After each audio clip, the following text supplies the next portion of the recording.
अस्सलाम वालेकुम दोस्तों, मैं डॉक्टर मरियम। उम्मीद करती हूँ कि आप सब लोग ठीक होंगे। आज की इस वीडियो में हम बात करते हैं हेयर फॉल की। ये होता क्या है, कब होता है और इसके रीज़न्स क्या क्या हैं और इसका ट्रीटमेंट क्या क्या है। ठीक है, सबसे पहले देखते हैं हम कि ये हेयर फॉल एक्चुअल होता क्या है। आप सभी को कभी ना कभी जब आप कंघी करते हैं तो हर दिन थोड़े बाल गिरते ही हैं। जब देखिए 50 से 100 बाल अगर गिर रहे हैं डेली आपके, तो ये नॉर्मल है, क्वाइट नेचुरल है। इससे आपको घबराने की ज़रूरत नहीं, इससे आपको स्ट्रेस लेने की ज़रूरत नहीं है। ठीक है, ये नॉर्मल है और ये हमेशा हर वक्त होता ही रहता है। जब भी आप कंघी करोगे तो 50 से 100 बाल गिरना नॉर्मल है। फिर उसके बाद हम बात करते हैं हेयर फॉल की। जब आपको 100 बाल से ज़्यादा गिर रहे हैं, कि आपको लग रहा है कि बहुत ज़्यादा बाल गिर रहे हैं, तो इसे हम हेयर फॉल में कंसिडर करेंगे और इसे हम मेडिकल टर्म में एलोपेशिया भी कहते हैं। फिर उसके बाद हम बात करते हैं सिम्टम्स के। आपको कब पता चलेगा कि आपके बाल गिर रहे हैं। इसके मेन 2 सिम्टम्स हैं। अगर ये आप दोनों को पहचान लिए तो आपको पता चल जाएगा कि आपके बाल गिर रहे हैं। सबसे पहले थिन होना। देखिए, आप जब आपको लगेगा कि आपके बाल गिर रहे हैं, तब अपने बाल को आप टच करोगे तो बहुत नर्म और बहुत पतले नज़र आएंगे, थिन रहेंगे कंपेयर टू पहले। जैसे पहले थे वैसे नहीं रहेंगे और बहुत ही पतले हो जाएंगे। फिर उसके बाद पैचेस जब बाल गिरते रहते हैं तो पैचेस छोड़ जाते हैं, मतलब जगह खाली हो जाती है आपके स्कैल्प में, तो ये पैचेस की तरह फॉर्म होता है और पैचेस भी आपको स्कैल्प पे नज़र आते हैं। ये 2 इम्पोर्टेंट और मेन सिम्टम्स है जिसे देखकर आप पहचान सकते हैं कि आपके बाल गिर रहे हैं। फिर उसके बाद हम बात करते हैं काजस की। देखिए, बाल गिरने के बहुत सारे काजस हैं। जैसे हर किसी प्रॉब्लम में बहुत सारे काजस होते हैं, उसी तरह हेयर फॉल में भी बहुत काजस हैं और बहुत रीज़न्स हैं बाल गिरने के। उसमें सबसे पहले हम बात करते हैं, आपको पता ही है कि जो हमारे हेयर्स हैं वो प्रोटीन से बनते हैं। तो इनको प्रोटीन की जब अगर कमी हो जाए तब आपको ये वीक हो जाएंगे और गिरने लगेंगे। सबसे पहले इसका काज है प्रोटीन डिफिशियंसी। और प्रॉपर डाइट अगर मेंटेन नहीं कर रहे हैं तो उससे हो सकता है। फिर उसके बाद कुछ मेडिकेशंस की वजह से भी, एलर्जी की वजह से भी आपको बाल गिर सकते हैं। फिर उसके बाद हम बात करते हैं मेडिकल कंडीशंस में और मेडिकेशंस में और कोई ऐसे डिसीज़ में। देखिए, जैसे हमारा कैंसर है, PCOS है, PCOD है, उसमें भी बाल गिरते हैं और गिरने के बाद वापस आ भी जाते हैं। ठीक है, इसमें कोई घबराने की बात नहीं है। जैसे आप कैंसर के पेशेंट्स में देखते हैं तो पहले बाल गिर जाते हैं, पूरे गिर जाते हैं, फिर उसके बाद वापस आ भी जाते हैं। और प्रॉपर अगर डाइट मेंटेन नहीं कर रहे हैं तो इससे भी होगा। फिर कुछ मेडिकल कंडीशंस हैं, जैसे देखिए हमारा प्रेगनेंसी हो गया।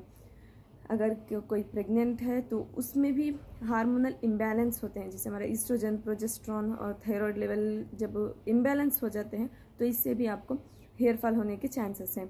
और जैसे हमारे हार्मोनल इम्बैलेंस, ये भी देखिए बहुत सारे कंडीशंस में, जैसे पीरियड्स हो गए, प्रेगनेंसी हो गया, बहुत सारी कंडीशंस हैं, इसमें भी हार्मोन्स का उतार चढ़ाव होते रहता है, इम्बैलेंस होते रहते हैं। इसकी वजह से भी आपको हेयर फॉल होने के चांसेस हैं।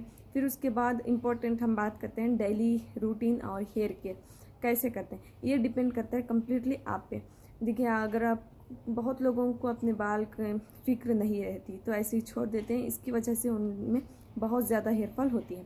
फिर उसके बाद अगर आप अच्छे से केयर कर रहे हैं बालों की, उनको रूटीन से साफ़ कर रहे हैं, कंघी कर रहे हैं, तेल लगा रहे हैं, अच्छे से मतलब उनकी केयर कर रहे हैं, तो ये आप में ये जो हमारा हेयर फॉल की कंडीशन है वो नहीं मिलेगी। ठीक है, ये सब थे हमारे काजस। पहले आप ये जानने की कोशिश कीजिए कि होता क्यों है ये जो हमारी प्रॉब्लम है हेयर फॉल की, ये क्यों होता है। अगर आप उसके रीजंस पे फोकस करेंगे तो ऑटोमेटिकली आपके बाल गिरना कम हो जाएंगे। ठीक है, फिर उसके बाद हम बात करते हैं ट्रीटमेंट में। आप देखिए, बहुत लोग एक ऐसी यहाँ पे एक गलती होती है लोगों से, कोई भी एक ऐड देख लिए तो इसमें आप वही यूज़ करेंगे, वही चीज़ें चाहिए आपको, ऐसा नहीं, ऐसा नहीं करना है। सबसे पहले आपको रीजंस पे और काजेस पे फोकस करना है कि आपके बाल आखिर गिर क्यों रहे हैं। अगर एक गिर रहे हैं तो इसका एक परफेक्ट रीज़न क्या है, आप उसको अगर तलाश करेंगे, अगर आप उस पर फोकस करेंगे तो आप अच्छे से मेंटेन रहेंगे, अपने बाल को केयर करेंगे। ठीक है, फिर उसके बाद हम बात करते हैं ट्रीटमेंट की। ट्रीटमेंट में देखिए, एक मेडिसिन से ट्रीट किया जाता है और एक सर्जिकली ट्रीट किया जाता है। मेडिसिन में प्रिस्क्रिप्टिव होती है और एक नॉन प्रिस्क्रिप्टिव भी होती है। प्रिस्क्रिप्टिव में हमारे लेज़र लाइट डिवाइसेस आते हैं, फिर उसके बाद जैसे कि कॉम्ब हो गया, हैंड हेल्ड डिवाइसेस हो गए जिसे हम मेडिकल डिवाइसेस भी कहते हैं, फिर स्कैल्प स्टिमुलेटर्स भी आते हैं। अगर वो यूज़ कर रहे हैं तो आपकी स्कैल्प में स्टिमुलेशन रहेगा, अगर वो स्टिमुलेशन रहेगा तो ब्लड सर्कुलेशन, ब्लड सप्लाई ज़्यादा रहेगा, तो फिर हेयर ग्रोथ होने के चांसेस हैं। फिर उसके बाद हम बात करते हैं नॉन प्रिस्क्रिप्टिव। ये नॉन प्रिस्क्रिप्टिव में एक कॉमन और फेमस जो टैबलेट है वो है मिनॉक्सिडिल। ये क्या करता है, ब्लड सप्लाई आपके जो स्कैल्प में अगर आप उसे अप्लाई कर रहे हैं तो ब्लड सप्लाई इंक्रीज़ करता है, जिससे कि ब्लड सर्कुलेशन ज़्यादा करता है। अगर वहाँ ब्लड ज़्यादा रहा तो न्यूट्रिशन ज़्यादा रहेगा। अगर आपकी स्किन को वहाँ ज़्यादा न्यूट्रिशन पहुँच रहा है तो हेयर ज़्यादा ग्रो होंगे और हेल्दी रहेंगे। ठीक है, हेयर फॉल नहीं होगा और हेयर फॉल के कंडीशंस कम होते जाएंगे और वहाँ हेयर रीग्रो भी होगा। ये था हमारे प्रिस्क्रिप्टिव और नॉन प्रिस्क्रिप्टिव में। फिर उसके बाद आते हैं कॉमन जो फेमस है वो है हमारा फेनास्ट्राइड भी बहुत लोग यूज़ करते हैं और ये देखा गया सिर्फ आम देखा गया मेन यूज़ करते हैं, ज़्यादा से ज़्यादा मेंस यूज़ करते हैं, फीमेल्स नहीं यूज़ करते हैं। क्यों? देखिए, इसका रीज़न भी एक है, मेल इसलिए ज़्यादा यूज़ करते हैं कि हेयर लॉस इसमें कम होता है और हेयर ग्रो भी ज़्यादा होता है। और सबसे इम्पॉर्टेंट पॉइंट इसमें जो आपको गौर करना है वो ये DHT के लेवल को कम करता है। जो हमारा फेनास्ट्राइड है वो DHT के लेवल को कम करता है। DHT एक हार्मोन है जो कि आपके बॉडी में प्रेजेंट है। अगर वो ज़्यादा होता है तो आपकी हेयर जो रूट है वहाँ जाके वो अक्यूमुलेट होता है, जिसकी वजह से न्यूट्रिशन आपके रूट को नहीं पहुँचता, इसीलिए वो गिर जाते हैं, वीक होके गिर जाते हैं। ठीक है, अगर DHT का लेवल कम हो रहा है तो हेयर ग्रोथ को बढ़ाएगा। ठीक है, हेयर ग्रोथ को बढ़ाएगा, फिर जो हेयर फॉल है उसे कम करेगा ये, और इसकी वजह से पूरी बॉडी में हेयर ग्रो होने के चांसेस हैं इसमें फेनास्ट्राइड अगर आप यूज़ करें।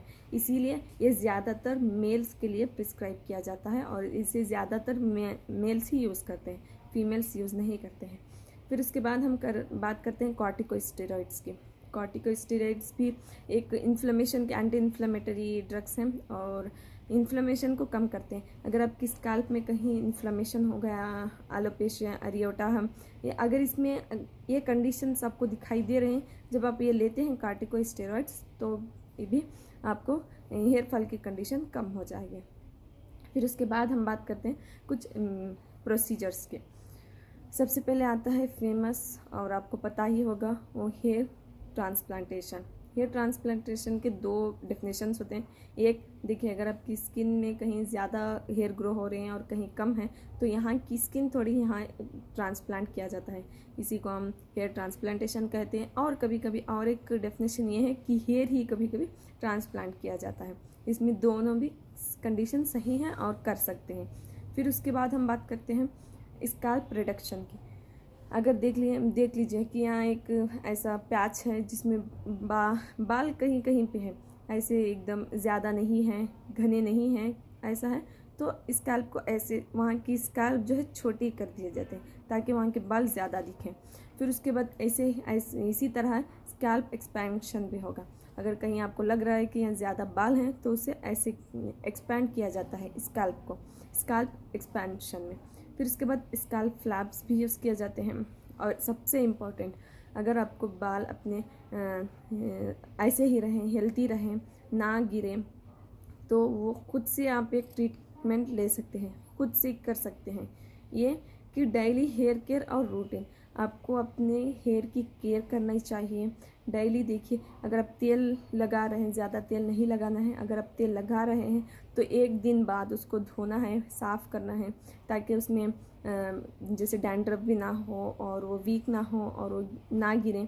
इसलिए आपको ज़्यादा से ज़्यादा, बहुत सारे लोग गलती करते हैं, जब आप बाल सुखाते हैं तो ऐसे टॉवल डाल के ऐसे रगड़ते हैं। ऐसा रगड़ना नहीं है, ठीक है। उससे भी आपको बाल गिरने के बहुत ज़्यादा चांसेस हैं। देखिए, इसमें बहुत ऐसे कंडीशंस हैं कि आप उसमें ख़ुद इन्वॉल्व हो सकते हैं। आपको अपने जो बॉडी के जो भी हिस्से हैं, जो भी जैसे बाल हो गया, स्किन हो गया, उसको आपको अच्छे से रखना है, तो उसमें आप ख़ुद को इन्वॉल्व करना ज़रूरी है। अगर आपको खुद ही नहीं करना चाह रहे, आप अपने उसे बेकार ऐसे ही छोड़ दिए हैं, आपको उसकी फ़िक्र ही नहीं, तो अब बाहर से कुछ नहीं हो सकता। हाँ, अगर आपको लग रहा है कि ये है, तो बहुत सारे लोग ऐसे आर्टिफिशियली बहुत चीज़ें अप्लाई करते हैं। ये बहुत अच्छी बात भी है, लेकिन देखिए, अगर जब तक अब अंदर से उसे ठीक नहीं कर रहे हैं, तो बाहर से कितना भी करें तो फिर भी वैसा ही रहेगा। आप प्रोटीन को डाल रहे हैं, ऐसे बाहर से अप्लाई कर रहे हैं, फिर उसमें प्रोटीन की लेयर बना रहे हैं हेयर्स पे, फिर भी ये ऐसा ही रहेगा, ठीक है। तो अंदर से जब तक आप उसे बाहर से अंदर से ठीक नहीं कर रहे हैं, तो बाहर से अच्छे नहीं लगेंगे। बाहर से आप जितना भी डेकोरेशन करो, जब तक वो आप अंदर से नहीं करेंगे तो वो ठीक नहीं रहेगा, टेम्परेरी रहेगा और हमेशा झड़ने के और गिरने के चांसेस रहेंगे, ठीक है। तो ये सब, इन सब चीज़ों को आपको ख्याल रखना चाहिए और सबसे पहले जानने की कोशिश करेंगे कि असल इसका रीज़न क्या है, किस वजह से बाल गिर रहे हैं, तो वो जानने की कोशिश कीजिए। अगर आप उसे कम कर रहे हैं तो आपके बाल ऑटोमेटिक अच्छे रहेंगे, ठीक है। आज के इस वीडियो में यही तक था, और अगर आपको किसी भी तरह का क्वेश्चन है तो मुझे प्लीज़ बताएं। और until my next video, stay safe, stay healthy. Thank you.